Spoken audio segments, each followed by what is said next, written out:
Please meet Dr. Ijeoma Ononuju, known as Doc, an equity-centered leader bridging land, learning, and liberation.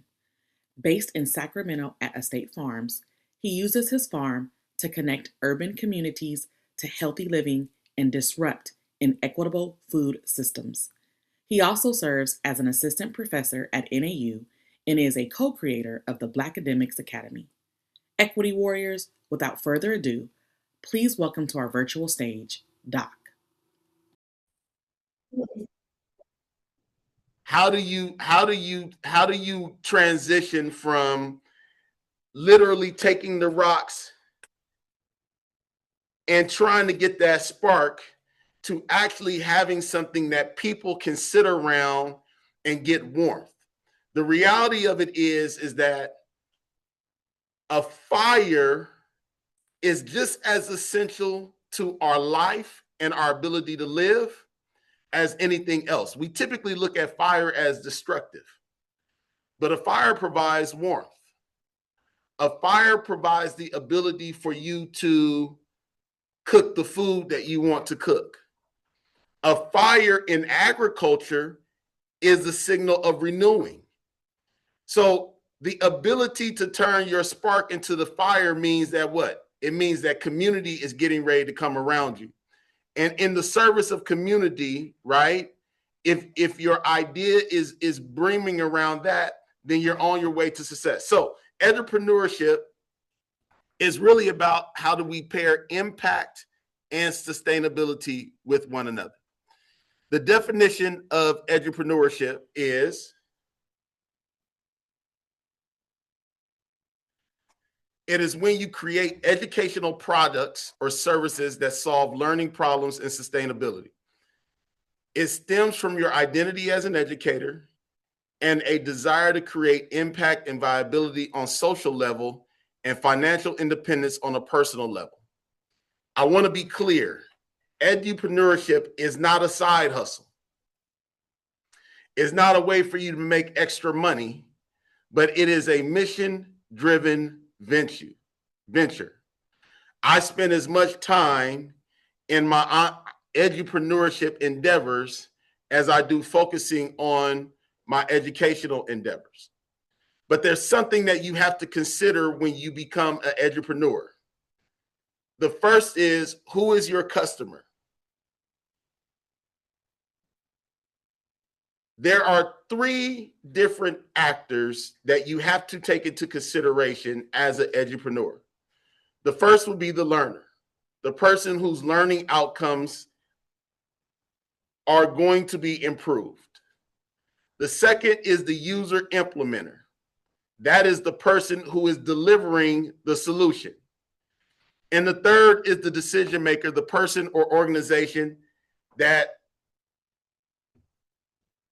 put up the money. You know what I'm saying? And so who your customer is will shift when transitioning from educator to entrepreneur. And who the user or implementer is may shift when transitioning from educator to entrepreneur. So look at this chart real quick.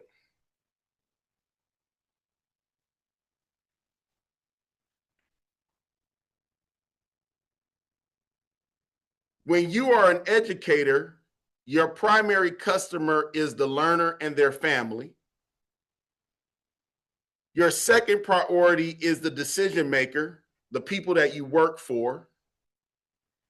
And then your third priority oftentimes is yourself. You are the user, you are the person that is implementing the education. But when you're an entrepreneur, and this is something that I had to grasp, your customer is the decision maker. Can you go back, please? Your customer is the decision maker. You may be the implementer, but in reality, the sustainability of your business is going to be dependent on your ability to make the implementer somebody other than self. And then The third priority would be the learner. So let's just stay here for a second, because it's a shift in mindset that I really want us to really grasp here. When I'm an educator, my customer is my student. My customer is the parents that I work with. My customer is the person that I have a direct impact on, because I'm the one that's delivering the education. But when I'm an edupreneur, my customer is that school district. That my customer is that nonprofit. My customer is the individual who is providing the financial of the work. And so even if I'm an edupreneur that's a tutor, my customer is the parent, because they have hired me to do a service for their student. Now, do I get an opportunity to say to the decision maker, this is going to be in the best interest of this student, because I understand that the student is still my customer as well. But my primary customer becomes the decision maker, because the decision maker is the one who decides if I can continue to do the work or not. And then the sustainability comes from my ability to begin to create mini-me's, to begin to create opportunities for folks to step into the implementer role, so that the spark that I have becomes such a bonfire that it allows me to service a larger community. Y'all know I do this, or maybe y'all don't know, but the Bible says one could put 1,000 to flight, two could put 10,000 to flight. Meaning what? Whatever I can do on my own, if I can, as an edupreneur, build in systems that allows me to get other people to deliver the same product to the learner, right? It gives me an opportunity to expand. So why am I here teaching a class today? Because there are other users and implementers that work for me that's handling the work at the farm. You have Brother AJ, who is our farmer in residence. You have Brother Leon, who is our landscaper in residence. You have Brother JT, who is our facilities managers. You got Sister Maya, who operates our customer relationship. Like all of these individuals, they get an opportunity to interact directly with the learner, so that what?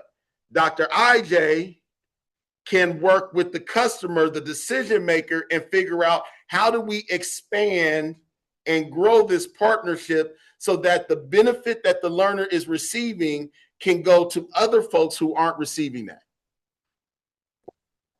At this point, normally I would say to my class, does that make sense? But I realize we in this. So hopefully this part of it makes sense. But I wanted to spend just a little bit of time here. Marty. I wanted to just spend a little bit of time here because I wanted to make sure if you go into edupreneurship thinking that your customer is the student,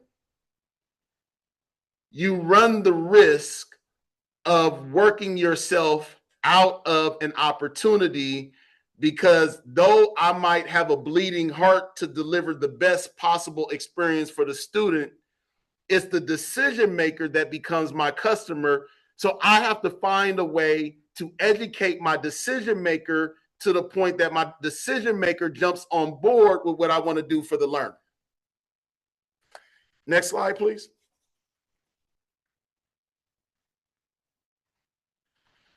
So here are a couple different models of edupreneurship. You have service models, coaching, consulting, professional learning, facilitation. You have products, curriculum, toolkits, templates, online courses, partnerships with district nonprofit contracts, cohort-based, licensings. You get your organizations that you're working with to pay and implement your model. And then hybrid, earn revenue plus grants to protect access. Let me say something real quick about this. You really cook in with fish grease and oil, and I get it. My mama used to say that, but I know fish grease and oil is the same thing, but you get what I'm saying. You're really cooking with fish grease and oil if you are employing multiple of these models in your process of edupreneurship. So the ultimate edupreneur is the person who can provide direct service. I can come and coach your team. I can provide consulting. I can provide professional learning opportunities, but I'm one person. So guess what? I'm going to also have the service toolkit. So if you can't bring me into your organization to do this coaching, consulting, professional learning directly, I have the curriculum that you can buy and employ in your district, to where if you follow the instructions of what I provide in my toolkit or in my template or in my online course, guess what? I physically don't have to be there anymore to still provide the service.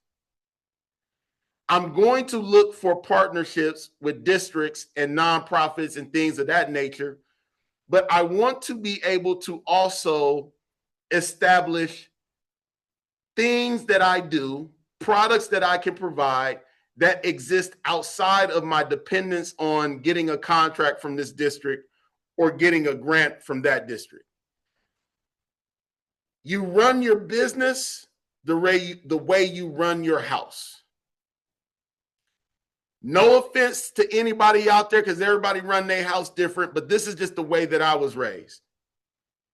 If you have one income coming into your house, you're at high risk for default.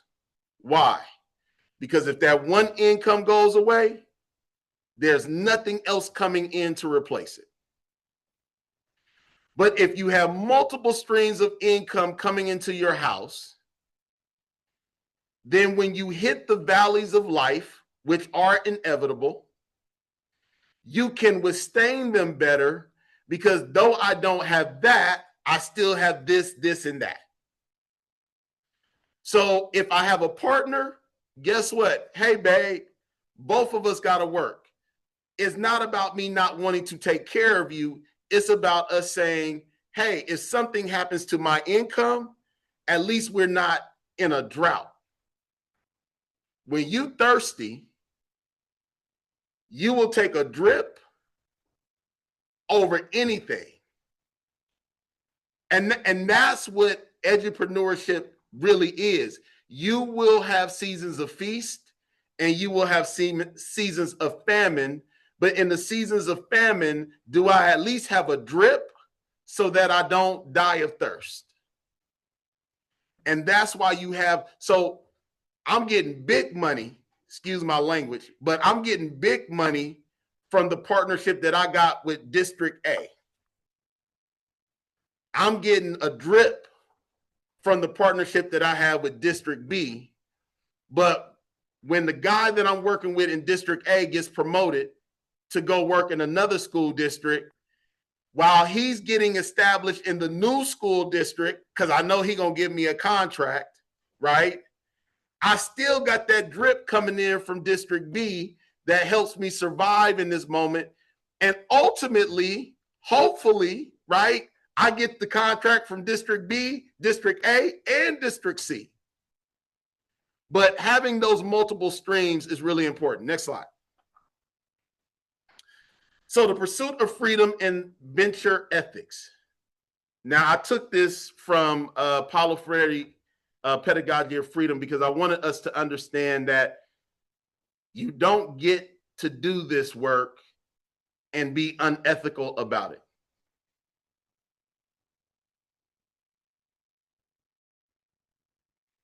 So the Edupreneur Compass is that education and entrepreneurship are never neutral.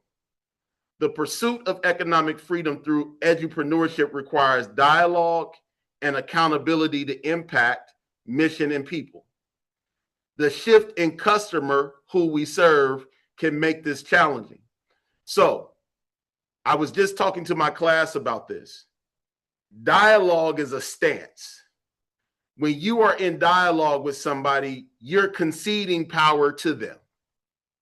When you are in conversation with somebody, you may not necessarily be conceding power to them, because I have a lot of conversations with self. I have conversations with kids. I have conversations with adults. And in those conversations, a lot of times they go like this: what did I say? That's my interpretation of me in conversation with somebody. It starts with, well, what did I say? And what did I say? I'm sorry, y'all looking at me. I feel like the game orchestrator is like, Doc, you're too mean. But when you're in dialogue with somebody, what you say is, okay, let me hear what you have to say. And let me think about what you have to say before I respond. And in that process, I'm giving you power. I'm giving you the ability to influence me as a person. And so even though I'm shifting in customer from learner to decision maker, I understand that my mission is towards the learner. So the decision maker, we have to be able to have dialogue with the decision maker and the learner in such a way that the decision maker isn't asking me as my customer to deliver a product that is going to be antithetical to the success and achievement of my learner.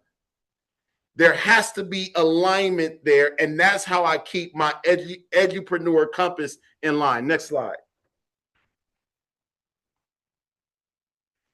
I'm going to run through these next few slides so that we can finish. So things to consider: praxis, reflection, action, reflection, pilot, learn, refine. It's this continual process that you'll have to go in as an edupreneur. I'm in year 5 of our business at the farm, and I'm in year 5 of refining, piloting, learning, and refining, right? Critical conscious, connect skills to live realities and systems. We employ justice impacted youth and adults at the farm, and we're allowing them to share their lived realities in the education that we employ at the farm. And then ethics and humility, transparency about power, profit, and ownership. I'm very clear that whatever I make, it goes into 2 different pots. It goes into the improvement of the work that we can do, and then it goes into my ability to create financial independence for myself. I don't hide, and I don't shift away from the idea that I am both capitalist and revolutionary simultaneously. And I think sometimes we force ourselves to be either or. But you can have critical conscious capitalism. You can have transparent, ethical capitalism. What it means is that I am dedicated to creating an experience that is mission driven and willing to sacrifice some profit for the betterment of my community. All right, I think I'm about out of time, but aren't we having a good time today at this conference? I appreciate y'all letting me just sit in, and we're going to get this presentation out to y'all so you all can have that 30, 60, 90-day thing. Oh, they're going to give me a little bit more time. Did y'all give me a little bit more time? Just be careful of these things. When you become an edupreneur, if you're not careful, you will burn out. Be aware of the oh, they did it. All right.